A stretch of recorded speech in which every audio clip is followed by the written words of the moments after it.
Hi everyone, welcome to Take My Life. In today's video, I'm going to show you how to create a shortcut on Snapchat.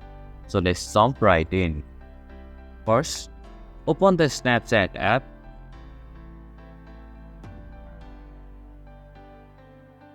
Go to the chat section by swiping right from the camera screen or tapping on the chat icon at the bottom left corner of the screen.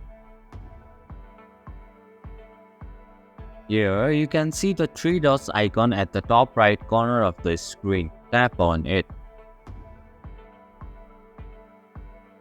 From the menu that appears, tap on the new shortcut option.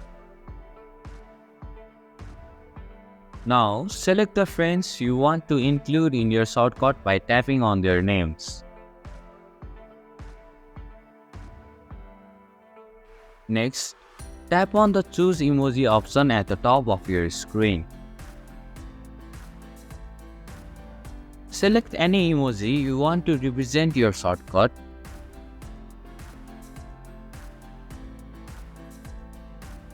Finally, tap on the Create Shortcut option to save your changes. And that's it. This is how you can create a shortcut on Snapchat. Thank you for watching Take My Life. I hope this video was helpful. If it was, then hit the like button and comment down if you have any questions or feedback. Also, if you are new to our channel, please subscribe and hit the bell icon so that you won't miss our upcoming videos.